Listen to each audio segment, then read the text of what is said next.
Tras terminar El agua y la tierra, mi tercera novela histórica, que ha sido publicada por Editorial Edasa, sentí la necesidad de efectuar un pequeño cambio.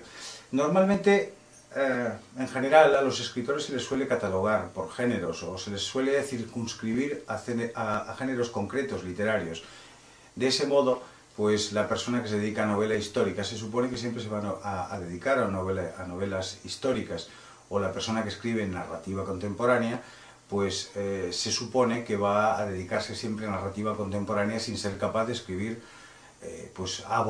sin ser capaz de abordar otros géneros. Ese al menos no es mi caso. No creo que sea el caso de muchos escritores. Creo que todos tenemos una capacidad importante para cambiar de registro. Yo especialmente tengo esa capacidad para cambiar de registro. No solamente me interesa la novela histórica, me interesa también pues la novela juvenil, la novela de ciencia ficción, los cuentos, los relatos breves. Y me gusta mucho como género el thriller, la novela de acción, la novela de intriga, la novela escrita en un registro como más ameno, más rápido, más ágil, incluso con un lenguaje más próximo al lector, ya que la novela histórica en general requiere un registro, una clave como tal vez podríamos denominar pues como culta, como muy cuidada en todos los detalles en cuanto a ambientación. Y de hecho, tras acabar El agua y la tierra para Edasa, me puse a escribir un thriller que aparecerá en el año 2008, en concreto en septiembre, llamado Shangri-La.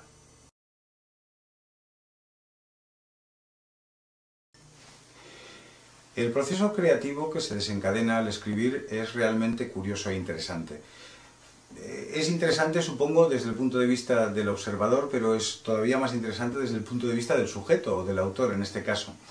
Evidentemente, los libros son ensoñaciones, son sueños, son fantasías, son visiones, y uno las tiene en la cabeza. Esos proyectos van madurando en un proceso que no es rápido, es un proceso lento, como el coupage del vino o del cava. Van tomando cuerpo en la mente del autor y poco a poco van adquiriendo concreción.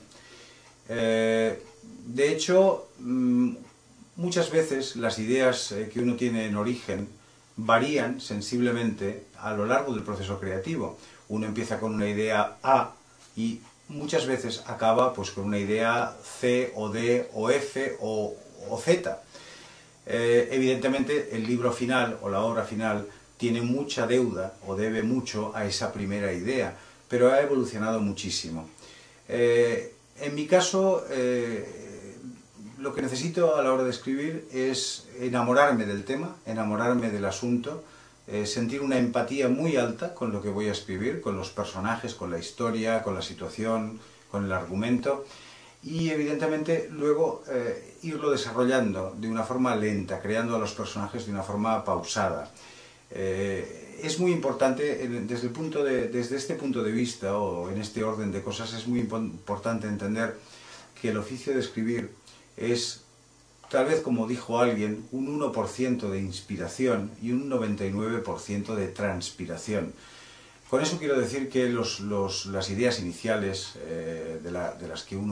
a partir de las cuales uno parte, varían mucho, cambian mucho a lo largo del proceso de creación de una novela.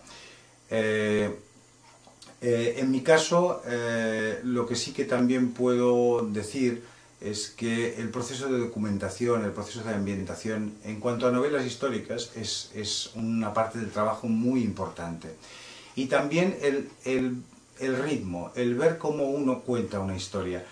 Desde ese punto de vista, como persona que está muy influida por el mundo del cine, por el mundo de la cinematografía, soy muy cinéfilo, no puedo evitar intentar trasladar a lo que es la literatura, a lo que es la forma en que narro mis historias o narro mis novelas, intentar trasladar un poco la técnica cinematográfica. Me gusta, y eso he hecho con cada una de mis 3 primeras novelas, me gusta muchísimo el hecho de que cada capítulo sea un ángulo de cámara. Cada capítulo es una cámara situada en una estancia, en un campo de batalla, en un lugar determinado, en una circunstancia determinada, que narra en concreto lo que está ocurriendo ahí, de una forma muy aséptica. Las tres primeras novelas, sobre todo la primera y la segunda, Las lágrimas de Carcep y Las puertas del paraíso, están narradas en omnisciente, con lo cual el narrador adquiere, el escritor, el que narra, asume el papel de omnipresencia, está en todos los escenarios. Eso requiere o obliga a hacer un tipo de narración muy aséptica, muy limpia, en la que el escritor no se involucra en ningún momento. En cuanto a la cuarta novela, también está narrada, este thriller del que hablaba anteriormente, Shangri-La, está también narrada siguiendo esa técnica, que es muy cinematográfica, y en resumidas cuentas esa es un poquito la forma o el estilo en el que yo suelo trabajar.